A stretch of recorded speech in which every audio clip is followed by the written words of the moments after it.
السلام عليكم ورحمة الله وبركاته، منورين.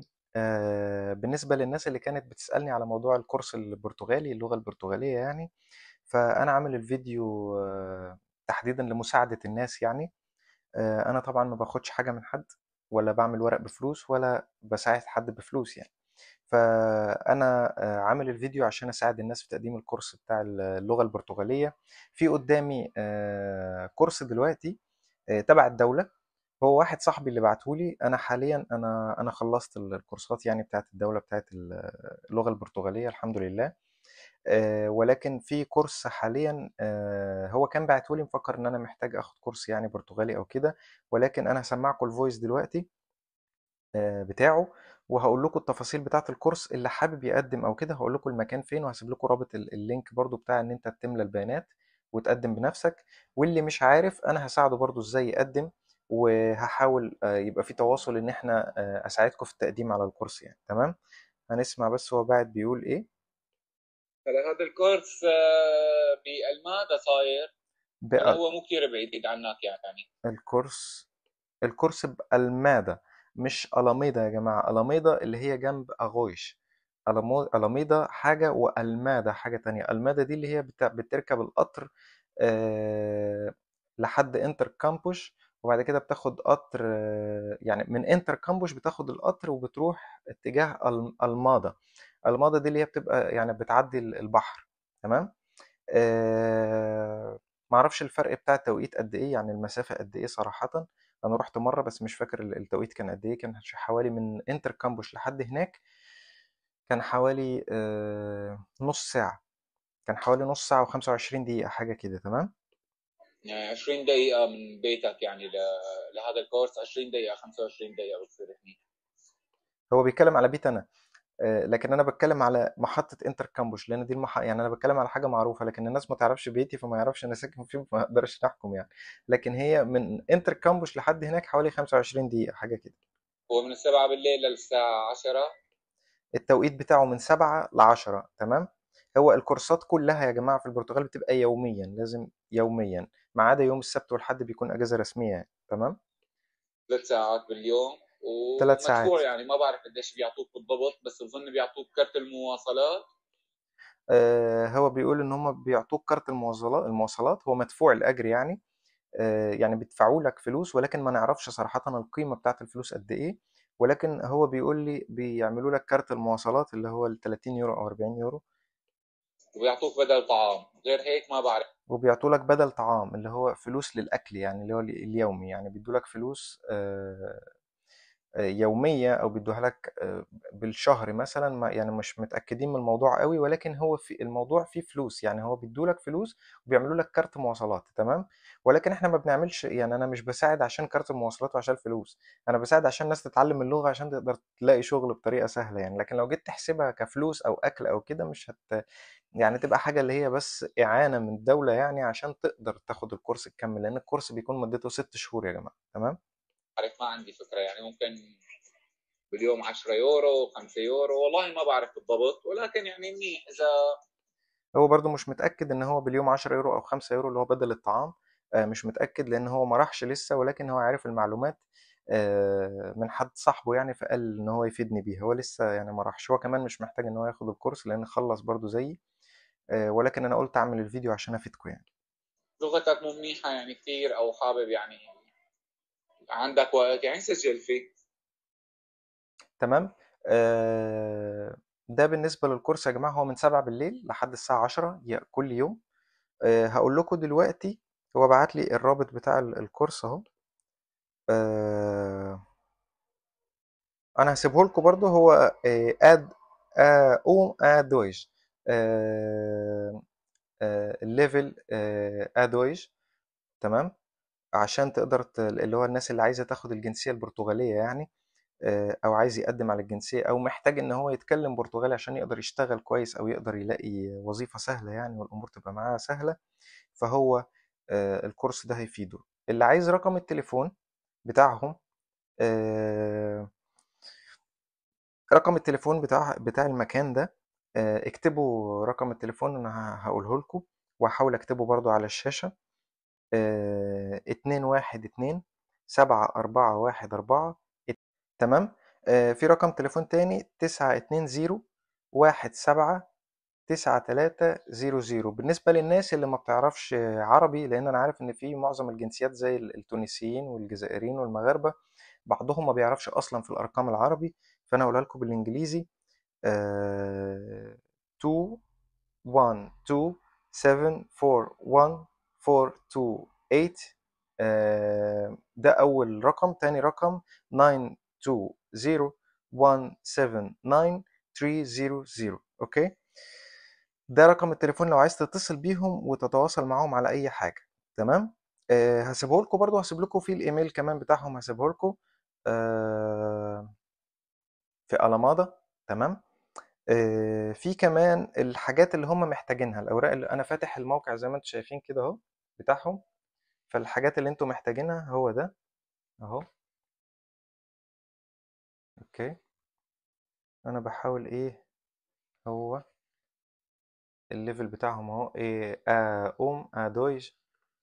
أوكي، وده رقم التليفون رقم التليفون مش عارف انتوا هتشوفوه ولا لأ، بس أنا هحاول أسيبه لكم يعني. آه، ولكن انت تقدر تسجل معاهم. ومعرفش هو المفروض ان هم بدأوا كورس اليومين اللي فاتوا دول، بس معرفش هيدخل دفعة تانية ولا لا. بس انت ما تسجل هيكون لك الأولوية في الدفعة اللي جاية يعني. تمام، لو انت مهتم بالموضوع. هتحتاج معاك الاستمارة فيها كالآتي عشان الناس تبقى عارفة ايه اللي هم محتاجين يكتبوه في الاستمارة. يعني هتحتاج تكتب اسمك، وهتحتاج تكتب المرادة اللي هي العنوان بتاعك. هتحتاج تكتب الناشوناليتي اللي هو الجنسية بتاعتك هتكتبها. وهتكتب البوست كود. وهتكتب الفرنسية اللي هي الجنطة المكان بتاع السكن يعني. وهتكتب رقم تليفونك. وهتكتب الداتا بتاع تاريخ ميلادك. وهتكتب الناشونال دي الجنسية. هتكتب ايه تاني؟ هنا كمان في بند بيقولك لو انت سنك اقل من سيتم menos de 3 años já vez para segurança social durante mais de 12 meses. لو انت سنك معدي لو انت سنك تحت ال 23 سنة هتحتاج لو انت سنك تحت ال 23 سنة هتكتب له، هتعلم انت تحت او فوق ال 23 سنة، لان هو اعتقد ان هم الفرق بتاع الفلوس او الحاجة بيكون اقل او اعلى على حسب 23 سنة. يعني لو انت اعلى بيفرق، لو انت اقل بيفرق. فهنا في بند ان انت تحدد لهم انت اقل من 23 او اعلى من 23. تمام. هنا كمان هيحتاجوا يا اما رقم جواز السفر، يا اما الريزيدنسيا الإقامة. وكمان هتحتاج الكونتريبوينتي، نمرو كونتريبوينتي، رقم النيف والنيس كمان هتحتاجه. داتا دي فاليدادي. وهتحتاج كمان الرقم بتاع الريزيدنس. يعني لازم يكون معاك الإقامة عشان تقدر تقدم في الكورس ده. لازم يكون معاك إقامة.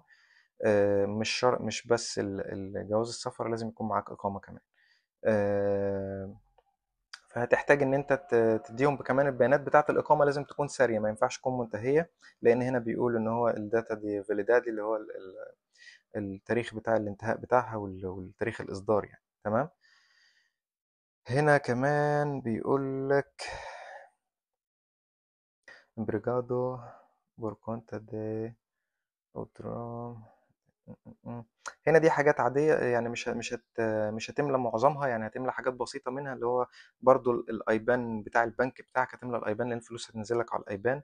في هنا هتملى الايبان، وهتملى هتحط الايميل بتاعك والبوست كود اللي هو بتاع العنوان بتاع السكن بتاعك، اللي هو الرقم البوست كود تبع المنطقة اللي انت فيها، ورقم التليفون. مرادة. وايه تاني؟ في هنا كمان بند بيقول لك تراباليا. في بند كمان هنا بيقول لك لو انت شغال او انت بتاخد دعم من الدولة او انت مش شغال يعني. لو انت شغال هتحتاج تجيب ورق ان انت شغال عشان تقدر تظبط المواعيد، لو انت المواعيد هتيجي على الشغل بتاعك او حاجة. ولو انت مش شغال وبتاخد دعم من الدولة او حاجة او قاعد ما عندكش شغل برضو ولو انت مش شغال ولا حاجة وبتاخد دعم من الدولة، بتروح المركز اللي انت بتاخد منه دعم، تقول لهم انا عايز ورقة تثبت ان انا باخد دعم منكم مثلا وما عنديش شغل، فعشان اخد كورس لغة برتغالية يعني. تمام. ده لو انت شغال او انت مش شغال. تمام. وهنا كمان في ديكلاراساو، ديكلاراساو ديكلاريشن، هتكتب اسمك، انا كذا كذا كذا، دي ناشوناليداد، دي هتكتب كل البيانات بتاعتك بقى، النيف والنيس والحاجات دي. في اخر ورقه خالص هتكتب كل البيانات بتاعتك اللي هي برضو انت كتبتها. انت هتكتب بيانات حوالي 3 مرات لان هم 3 ورقات. الاخيره دي خالص انت هتاخد منها كوبي، انا شايف ان هي جزئين. هتكتب 2 شبه بعض بالظبط، هتاخد واحده ليك اما تروح المدرسه تقدم يعني، تكتب هتديهم واحده وتاخد واحده ليك، عشان دي اللي هيكتب لك فيها التاريخ بتاع اللي انت هتقدم، اللي انت هتبدأ فيه الكورس يعني. تمام. كل ده طبعا لو صعب على حد ان هو يعمله، انا هساعدكم فيه، ما عندكوش اي مشكله يعني. آه، وهتكتب كمان عنوانك اللي هو لشبونه، لو انت في لشبونه تكتب عنوانك فين. آه، هتكتب ايه تاني يا ربي؟ I did not complete English of Portuguese education. انا فاتح على فكره انا يعني انا بقرا الورق وانا فاتح معاكم والله. انا لسه ما فتحتوش لحد يعني من ساعه ما بعتولي وبعت لي الحاجه، لان انا مش مهتم بالموضوع، لان انا خلصت خلاص الكورسات بتاعتي. ف فاتحه معاكم وبقراه معاكم عشان احاول اساعد الناس يعني. فهو الموضوع ببساطه عايز الاقامه بتاعتك، وعايز عنوان السكن جونتا او عقد سكن، وعايز عقد شغل لو انت عندك شغل، وعايز الاقامه ما تكونش منتهيه، او لو انت ما عندكش شغل كمان بتجيب ورقة من المكان اللي انت بتاخد منه دعم من الدولة يعني. ولكن لو ما عندكش شغل خالص، ما عندكش ما تعمل يعني، ما عندكش حاجة تعملها. تمام. وفي الاخر خالص هنا كده بيقول لك عايز عايز النيف، عايز النيس، عايز الايبان، عايز الاي اف بي ديكلاريشن، اللي هو لو انت بتاخد دعم من الدولة تجيب ورقة تثبت ان انت بتاخد دعم من الدولة. العنوان ألامادا موندو، ألامادا موندو براسا Cabitas, cabitai, cabitillas, Praça Cabitillas de Abril, 2 A B Alamada. العنوان هسيبه لكم برضو، هكتبه لكم في الرابط وهسيب لكم اللينك تحت. تمام. والتليفون زي ما قلت لكم عليه. ده كل التفاصيل يا جماعة بتاعت التقديم على الكورس ده. انا شايف ان هو الكورس حلو جدا، احلى كمان من اللي انا خدته. الكورس اللي انا خدته ما كانش فيه دعم ولا كان فيه حاجة. آه، الكورس اللي انا خدته ما كانش فيه دعم ولا كان فيه حاجه يعني، ما كانش فيه فلوس ولا كان فيه بدل وجبه ولا كان فيه مواصلات ولا حاجه. كنت يوميا والله رايح جاي رايح جاي رايح جاي، بس عشان عايز ادرس اللغه وعايز اتعلم اللغه، وعايز يتفتح لي سوق العمل بطريقه سهله، فكان لازم ان انت تتعلم اللغه بتاعت البلد يعني. انا الى حد ما بقدر اتكلم برتغالي كويس، ولكن برضه مش للمرحله اللي هي تخليك اللي هو بيرفكت يعني. ولكن هيفرق معاكم كتير يعني. الناس اللي هتتعلم البرتغالي هيفرق معاها كتير كتير كتير كتير جدا. لو انت ما استفدتش ب90%، هتستفاد ب10% على الأقل. تمام. يعني هتمسك من هنا، هتمسك من هنا، هتمسك من هنا، هتلاقي نفسك خلاص بقى الموضوع بالنسبة لك سهل.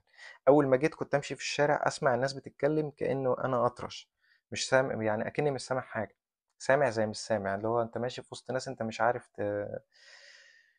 ما انتش فاهم حاجة. لكن دلوقتي بقى الناس تتكلم جنبك وبتاع، فانت فاهم، تيجي تشتغل في مكان او تيجي تركب اتوبيس او حد يسألك على حاجة، تبقى عارف وفاهم هو بيقول لك ايه وبيعملوا ايه. لو حد بيتكلم معاك في حاجة تبقى فاهم، بتقدر تعبر عن اللي انت عايز تقوله او اللي انت عايز محتاجه.